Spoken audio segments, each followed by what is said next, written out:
There's a point where it tips, there's a point where it breaks, there's a point where it bends, and a point we just can't take anymore. There's a line that will cross and there's no return. There's a time and a place, no bridges left to burn anymore. We can't just wait with life to take until they think we're ready. Our enemies are gathering, our storm is growing.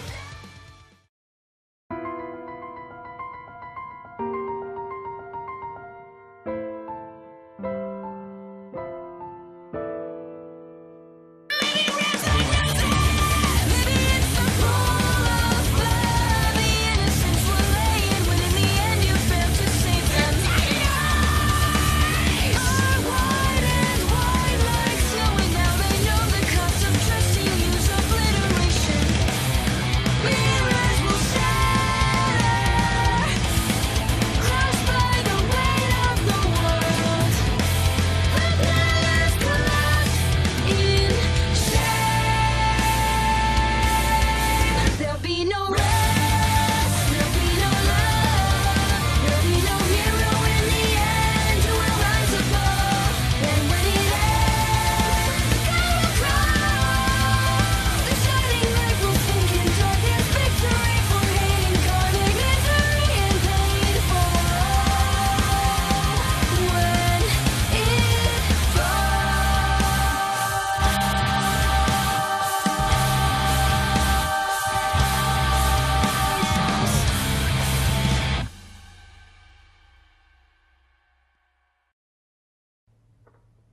Well, it comes as no surprise that they've chosen you to move on to the final round of the tournament. Your performance has been exemplary. Thank you, Professor Ozpin, but I would never have made it this far without my teammates. Personally, I think it's the other way around. I'm sorry, but I don't believe we've been introduced. Name's Crow. Crow is a trusted colleague of mine. Professor, if you don't mind me asking, why have you called me here? Please, take a seat. What is your favorite fairy tale? I'm sorry? Fairy tales. Stories from your childhood. Surely you must remember some of them. Well, there's the tale of the two brothers, the shallow sea, the girl in the tower. What about the story of the seasons? Oh, of course. A callous old man who refuses to leave his home is visited by 4 traveling sisters. The first understands his reclusive nature and urges him to use his time in solitude to reflect and meditate. The second brings him fruits and flowers, tending to his crops and revitalizing his garden. The third warms the man's heart, convincing him to step outside and embrace the world around him. And the fourth and final sister begs him to look at all that he has and be thankful. In return for their kindness, the man grants the maidens incredible powers so that they may continue to help others all over the world. They graciously accept and promise to share their gifts with the people of Remnant until the end of days. Winter, spring, summer, and fall. The 4 maidens. My mother loves that story. Would you believe me if I told you that one's been around since I was a boy? You're not that old, Professor. Well, would you believe me if I told you it was true? I beg your pardon? What if I were to tell you that there were 4 maidens existing in this world that could wield such tremendous power without dust? You mean like a semblance? Like magic. Yeah, first time hearing it's pretty crazy. You're serious? Do I look like I'm joking? No. Why are you telling me this?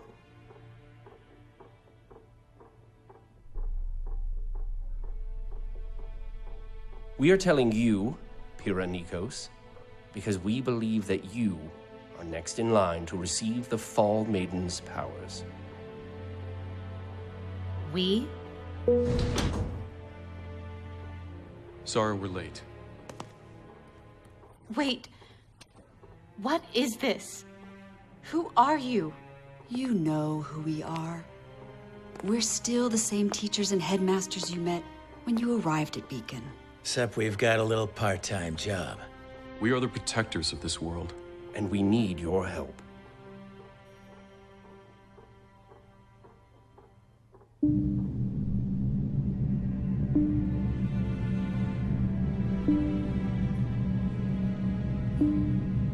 Where are we going? The vault, under the school.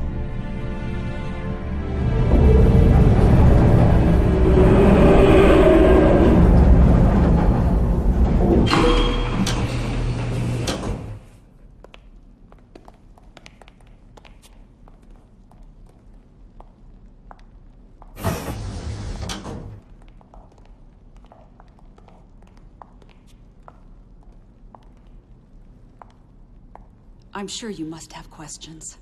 Maybe one or two. I still don't understand. You said I was next in line to receive the Maiden's power. What do you mean by that? The Maidens have existed for thousands of years. But much like in nature, the seasons change. No two summers are alike. When a Maiden dies, her power leaves her body and seeks out a new host, ensuring that the seasons are never lost and that no individual can hold on to the power forever. So, how does the power choose? Through a series of stupid and convoluted rules. Crow. Hey, don't get mad 'cause I'm right. At first, the only thing that was certain was that the powers were specifically passed on to young women. But as time went on, it was discovered that the selection process was much more intimate. Intimate? As we understand it now, when a maiden dies, the one who is in her final thoughts is the first candidate to inherit her power. Unless it's a dude or some old hag. Then the power goes to someone random, and our jobs get a lot harder. Why tell me all of this now? Why not wait until I've graduated? Honestly, we've run out of time. I don't know if you've noticed, but things are getting a lot scarier out in the world. Tensions are high. The Grimm are growing stronger, more prevalent, and it's not gonna be much longer before this peace we've all been enjoying so much goes out the window. You're not talking about war. Not a war between nations. We can fill you in on the details once we know you're with us. For now, all you need to know is that one of the maidens was attacked, and for the first time in history, part of her power was stolen.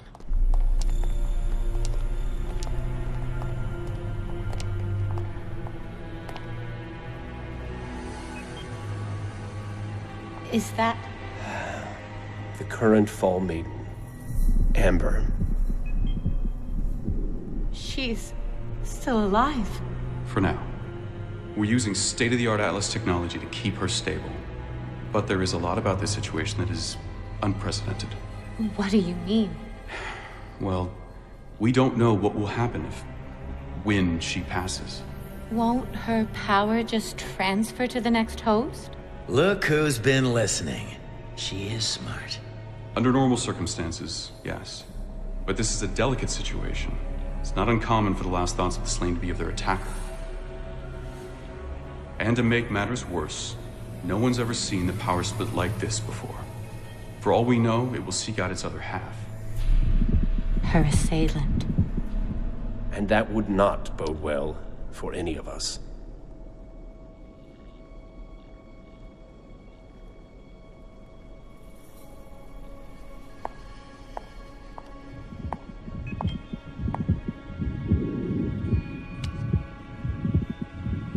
If all of this is true, why keep it secret?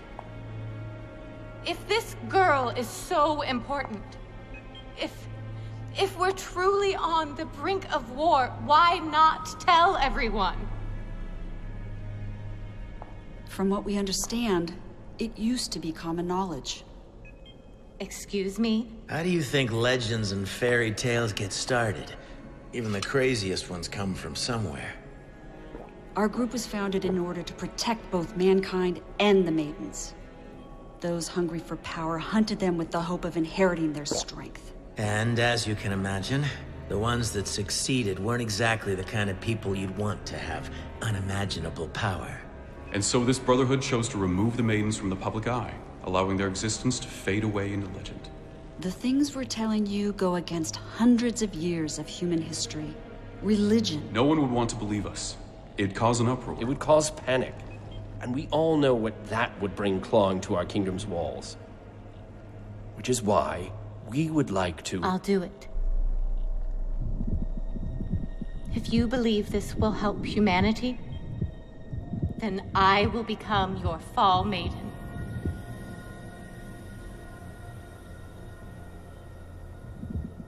That's what you wanted, isn't it? It is. But I'm afraid it's not that simple. Given Amber's condition, you won't be able to inherit her power naturally. However, General Ironwood believes he has a solution. For the past few years, Atlas has been studying Aura from a more scientific standpoint. How it works, what it's made of, how it can be used. We've made significant strides, and we believe we found a way to capture it. Capture it and cram it into something else. Or in your case... That's Classified. wrong. The feeling is mutual. But desperate times call for desperate measures. And these are indeed desperate times. We can't transfer Amber's power to you, but we can give you what those powers are bound to. Her aura. Her life would become intertwined with yours. The question is... What's that gonna do to you?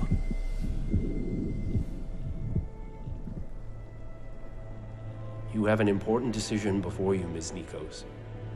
There's no guarantee this transfer will work, and there's no telling if you will be the same person if it does.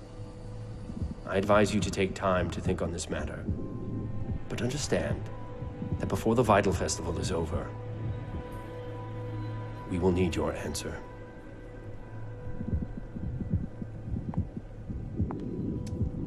The assailant that attacked the Fall Maiden has made their first move. And there's no telling when their next move will be.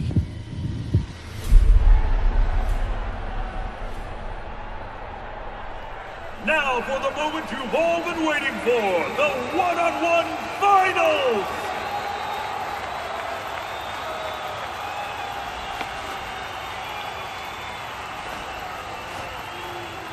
Barty, why don't you explain the rules?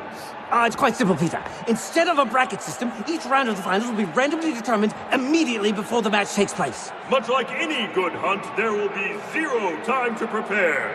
Yes. Now let's see who our first match will be.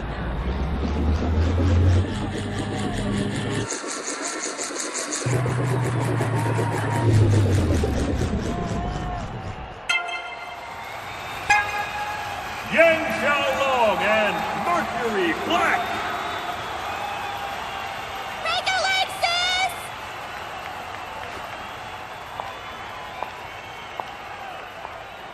Would all other combatants please leave the stage?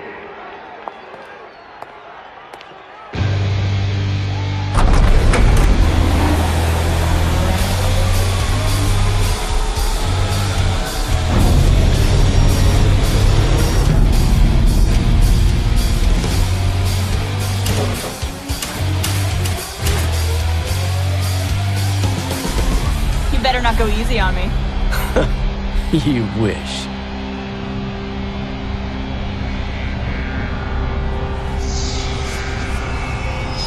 Three, 2, 1, fight!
What a way to kick off the finals!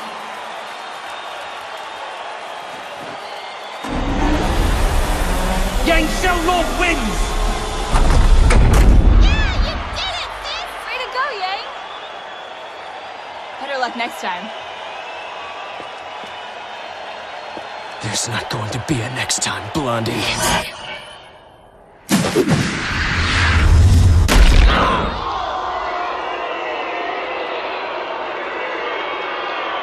My word! Cut the cameras!